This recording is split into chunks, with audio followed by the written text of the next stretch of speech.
భారత్ ఎంత సంతోషకరమైన దేశమో పరిస్థితులు చెయ్యి దాటితే అంతే ప్రమాదకరమైన దేశమని ఉగ్రవాదులకు తెలియచేయాల్సిన అవసరం ఉందన్నారు కర్షక దేవోభవ సంస్థ జాతీయ అధ్యక్షులు ఆడారి కిషోర్ కుమార్.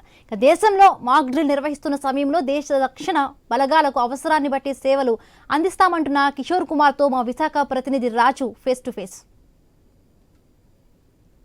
పహల్గాం ఉగ్రదాడి తర్వాత దేశవ్యాప్తంగా కూడా యుద్ధ మేఘాలు కమ్ముకుంటున్నాయి. ఈ నేపథ్యంలో ఒకవేళ యుద్ధం వస్తే ఆ సైన్యానికి బాసటగా నిలిచేందుకు యువత అదేవిధంగా పలు స్వచ్ఛంద సంస్థలు కూడా సమాయత్తమవుతున్నాయి.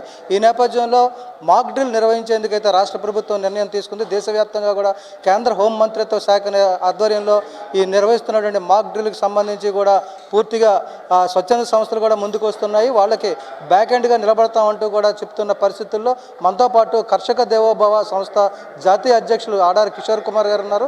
వాళ్ళ సేవలు ఏ విధంగా ఒకవేళ యుద్ధం వస్తే ఎలా అందించడానికి సిద్ధంగా ఉన్నారో తెలుసుకునే ప్రయత్నం చేద్దాం. కిషోర్ గారు చెప్పండి, అసలు ఇప్పుడు మన దేశంలో యుద్ధం రాకూడదు అనే కోరుకుందాం. ఒకవేళ తప్పనిసరి పరిస్థితుల్లో యుద్ధం వస్తే భారత సైన్యానికి కావచ్చు, భద్రతా దళాలకి మీ యువత అదేవిధంగా స్వచ్ఛంద సంస్థలు ఎలాంటి సహాయ సహకారాలు అందించడానికి సిద్ధంగా ఉన్నాయి? నేను బేసికల్గా స్పోర్ట్స్ పర్సన్ అండి. నేను తైక్వాండోలో బ్లాక్ బెల్ట్ చేశాను. అలాగే ఎన్సీసీ సి సర్టిఫికేట్ హోల్డర్ని, బెస్ట్ క్యాడెట్ క్యాప్టెన్గా ఉన్నాను వైజాగ్ జిల్లాకి. నేను డిగ్రీ కాలేజ్లో చదువుకున్నప్పుడు అలాగే RD period, republic day period కూడా నేను ఢిల్లీ వెళ్ళి చేయడం జరిగింది. అనేక ఉద్యమాల్ని మేము నడిపినటువంటి వ్యక్తులుగా టెర్రరిజానికి వ్యతిరేకంగా ఎన్నో ఉద్యమాలు నడిపి వారిని ఎట్టి పరిస్థితుల్లో కూడా ఈ భూమండలం మీద నుంచి ఉపేక్షించే పరిస్థితి లేదు. వారిని ఇమీడియట్గా టెర్మినేట్ చేయాలి ఈ భూమండలం మీద నుంచి ఎన్నో ఉద్యమాలు చేసాం. ఖచ్చితంగా ఇప్పుడు కనుక త్రివిధ దళాధిపతులు ఏవైతే ఉన్నాయో ఆర్మీ కానీ, నేవీ కానీ, ఎయిర్ ఫోర్స్ కానివ్వండి, సిఆర్పిఎఫ్ కానివ్వండి, లేకపోతే ఐటీడీపీ కానీ, వీళ్ళందరూ కూడా పూర్తి స్థాయి బ్యాక్ ఎండ్ మద్దతుగా ఉంటాం. అవసరమైతే వారు మా యొక్క సర్వీసెస్ని ఫ్రంట్ ఎండ్లో కూడా ఉండి చేయడానికి సిద్ధంగా ఉన్నాం. మీరు ఇప్పుడే చూశారు, బోధిధర్మ యుద్ధ కళాక్షేత్రం వారు కానివ్వచ్చు, డాక్టర్స్ కానివ్వండి, యూత్ ఆర్గనైజేషన్స్ కానివ్వచ్చు, స్టూడెంట్ ఫెడరేషన్స్ వాళ్ళు కానివ్వచ్చు, మహిళా సంఘాలు కానివచ్చు, వీళ్ళందరూ కూడా ఖచ్చితంగా ఈ దేశం కోసం మనం ఎప్పుడైనా చనిపోతాం, కానీ అది దేశం కోసం చనిపోతే ఖచ్చితంగా మనం కీర్తింపబడతాం. కనుక మేమందరం కూడా రేపటి నుంచి పెద్ద ఎత్తున అవేర్నెస్ ప్రోగ్రామ్స్ క్రియేట్ చేయాలనుకుంటున్నాం. దేశం అంతా తిరిగి రేపటి నుండి విశాఖ వేదికగా రోటరీ క్లబ్స్ని, లయన్స్ క్లబ్స్ని, మహిళా సంఘాలని, స్పోర్ట్స్ అసోసియేషన్స్ని, ఎన్సీసీ వాళ్ళని, స్కౌట్స్ వాళ్ళని, గైడ్స్ చేసే వాళ్ళని వీళ్ళందరినీ వెళ్ళి కలిసి సమాయత్తం చేసి దేశ నిర్మాణం కోసం రేపు పొద్దున్న దేశంకి యుద్ధం వస్తే కూడా మేము అందరం కూడా ఖచ్చితంగా ఉంటాము.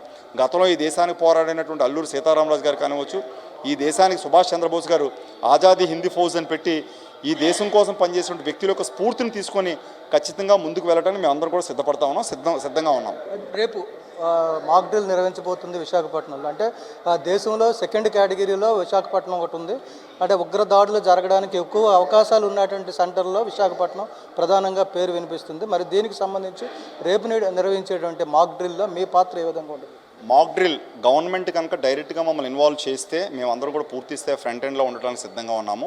ఇన్ కేస్ బ్యాక్ ఎండ్లో మమ్మల్ని కనుక పని చేయమంటే బ్యాక్ ఎండ్లో ఉండి వారికి కావాల్సినటువంటి ఏవైతే సదుపాయాలు కానీ, వెసులుబాటు కానీ, యూత్ని మొబిలైజ్ చేయడం కానివ్వండి, బ్లడ్ డొనేషన్స్ కానివ్వండి, లేకపోతే ఒక డాక్టర్స్ పరంగా వాళ్ళకి ఏం కావాలి, యూత్ స్వచ్ఛంద సంస్థల నుంచి ఏమైతే కావాలో అన్నీ కూడా పూర్తి స్థాయి వెనుక నుంచి వచ్చి మేము వాళ్ళందరికీ సహాయం చేయడానికి సిద్ధంగా అన్ని రకాల స్థాయిల్లో మేము అందరం ఉన్నాం.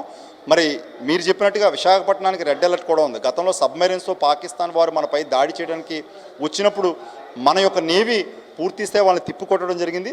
వారికి కూడా తెలుసు మన యొక్క సత్తా ఏంటనేది.